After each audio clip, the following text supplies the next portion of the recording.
AJSU supremo Sudesh Kumar Mahato आज nomination file करने के लिए समरनाले भवन रांची पहुंचे हैं और उनके साथ गोमिया के विधायक और खुद प्रत्याशी रहे लंबोदर महतो यहां पर पहुंचे हैं। हम इनसे बातचीत करेंगे। सर, आज सुदेश जी नॉमिनेशन कर रहे हैं, कितना आश्वस्त है आप?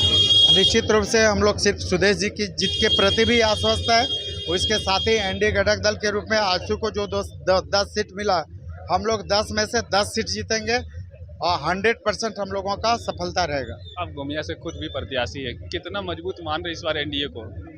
निश्चित रूप से गोमिया से पूर्व में भी जीते हुए हैं और आगे भी हम लोग जीतेंगे। गोमिया विधानसभा क्षेत्र की जनता ठान चुकी है कि फिर से हम लोग अपने घर के बेटा डॉक्टर लंबोदर महतो को विकास के दम पर, विकास के बल पर हम लोग फिर से उन्हें झारखंड विधानसभा भेजने का काम करेंगे। कई ऐसे नेता भी उभर के सामने आए हैं जो महतो वोट को लेकर काफी आप लोग को नुकसान पहुंचाने की गतिविधि में दिख रहे हैं, तो क्या लगता है उनको क्या संदेश दीजिएगा? देखा, ऐसे नेता जो लगता है कि महतो समाज के रहनुमा, वो ऐसे लोगों को ये स्पष्ट करना चाहिए, वो अपने नाम को ही कन्फ्यूजन, महतो शब्द उनको लिखने में, अपने टाइटल में रखने में उनको संकोच आता है, शर्म आती है।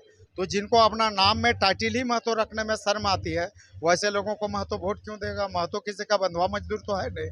दूसरा ये है कि ऐसे लोगों को स्पष्ट करना चाहिए कि वैसे लोगों ने महतो समाज के लिए क्या किया है, महतो समाज के कितने आंदोलन में भाग लिया है, कितने कार्यक्रमों में भाग लिया और महतो समाज के लिए सदन में और सड़क में कौन से काम किए हैं, ये समाज को बताने की आवश्यकता है।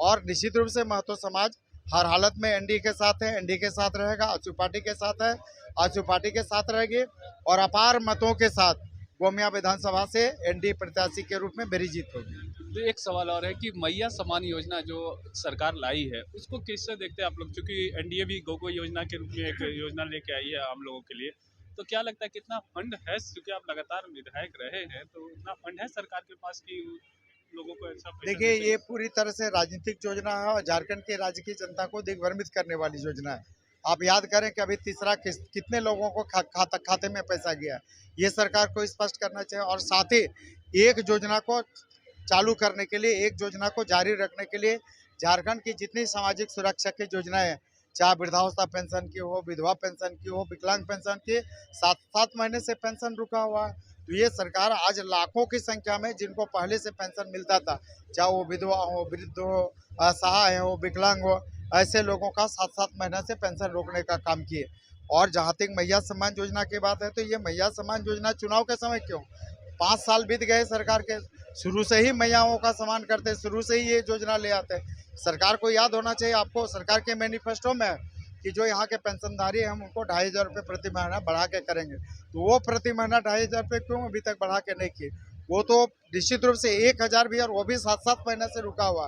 तो ये सरकार का ढोंग है और बिल्कुल ये राजनीतिक उद्देश्य से इस योजना को लाने का काम सरकार की है।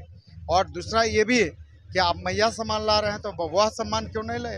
आप बबुआओं के साथ धोखा दे रहे हैं, चाहे सीजीएल का हो, जेपीएससी का हो, एसएससी का हो। जिस तरह से आपने बबुआओं के आत्मसम्मान के साथ कुठाराघात किया है। आप सरकार ने ही कहा था कि हम 5-5 लाख लोगों को नौकरी देंगे, प्रति बार 25 लाख लोगों को नौकरी देना था। सरकार डाटा जारी करे कि कितने लोगों को अब तक नौकरी दी है। 5000-7000 बेरोजगारी भत्ता देने की बात की थी, कितने लोगों को आप बेरोजगारी भत्ता दिए? तो सरकार महिलाओं का सम्मान करें, कोई हम लोगों को विरोध नहीं है, लेकिन आप बबुआओं का भी सम्मान करें, ये सरकार को करना। तो सरकार बबुआओं का भी सम्मान करे। और चूंकि नॉमिनेशन करने के लिए आए थे, तो कई ऐसी योजनाएं हैं जो कि राज्य सरकार चला रही थी, उसको लेकर लंबोदर महतो ने कटोराघात किया। साथ ही साथ कई ऐसे नेता जो इस बार लोकसभा चुनाव में उभरे थे कि महतो वोट को लेकर वो उनको रहनुमा बन रहे महतो को, उनको लेकर भी इनका जो बयान आया है वो कहीं ना कहीं उनको एक सीख देकर जाएगा। सहयोगी रिजवान के साथ मैं संजीत झा, कोयलांचा संवाद, रांची।